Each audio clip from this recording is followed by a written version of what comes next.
Price Lord. ஒரே ஒரு வசனத்தை கூட காண்பித்து கொடுக்கிறேன். எரேமியா 1வது அதிகாரம் 5வது வசனம். நான் உன்னை தாயின் வயிற்றில் உருவாக்கும் முன்னே உன்னை அறிந்தேன். இன்னைக்கு ஆண்டவர் நம்மளை பார்த்து சொல்றாருங்க, தாயின் வயிற்றில் நீ உருவாக்குறதுக்கு முன்னாடியே நான் உன்னை தெரிந்து கொண்டேன், நீ என்னுடைய பிள்ளைப்பான்னு சொல்லி இன்னைக்கு ஆண்டவர் நம்மளை பார்த்தாங்க சொல்றாரு. நம்ம எல்லாமே ஏசப்பாவுடைய மகன் மகள்கள் தான். ஏசப்பாக்கு நம்ம பிள்ளையா மாறிட்டோம். அப்படி இருக்கும்போது நம்ம அப்பா நம்மளை கைவிட்டுருவாரா? யோசிச்சு பாருங்களேன். நிறைய இடங்கள்ல நீங்க பயப்படாதிருங்கள் சொல்றாரு. ஏங்க பயப்படுறீங்க? நான் உங்க கூட இருக்கேன். உங்க காரியங்களை உங்களுக்காக செய்ய போறேன். உங்க பிரச்சனையை உங்களுக்காக மாற்ற போறேன். உங்க தேவைகள் உங்களுக்காக சந்திக்க போறேன். வேலை இல்லைன்னு கவலைப்படுறியா? கடன் பிரச்சனையில மாட்டிட்டு இருக்கியா? குழந்தைய பிறகு கவலையில இருக்கியா? நீ எதிர்காலத்தை நினைச்சு பயந்துட்டே இருக்கத்தானே? உன் பிள்ளைய பார்த்து பயந்துட்டே இருக்கல்ல?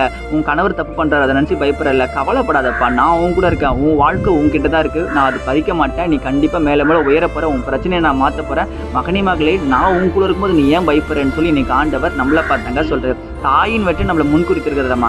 அப்போ ஏசப்பாவுடைய பிள்ளையா மாறதுக்கு நம்ம இப்போ தெரிந்து கொள்ளப்படல, முன்னாடியே தெரிந்து கொள்ளப்பட்டோம். அப்போ ஏசப்பாவுடைய பிள்ளையா இருக்கும்போது நம்ம ஏங்க கவலை பண்ணோம்? ஏசப்பா எல்லாத்தையும் நல்லபடியாக பார்த்து பாருங்க. ஆனால் நீங்கள் ஏசப்பாக்கு பிடித்தமான ஒரு மகளாக இருக்கா? கொஞ்சமாச்சும் முயற்சி எடுக்கணும். என்னங்க பண்ணோம்? ஆத்து மக்களை ஆதாயப்படுத்துங்க. நீங்கள் ரசிக்கப்பட்ட மட்டும் போதுமா? உங்களை போல இருக்க எல்லா ஜனங்களும் ரசிக்கப்படுறதுக்கு கொஞ்சம் முயற்சி எடுங்க. விசுவாசிக்கிறீங்கன்னா ஆமீன் போட்டுக்கோங்க. வசனங்களுக்கு ஃபாலோ பண்ணிக்கோங்க. God bless you. ஆமீன்.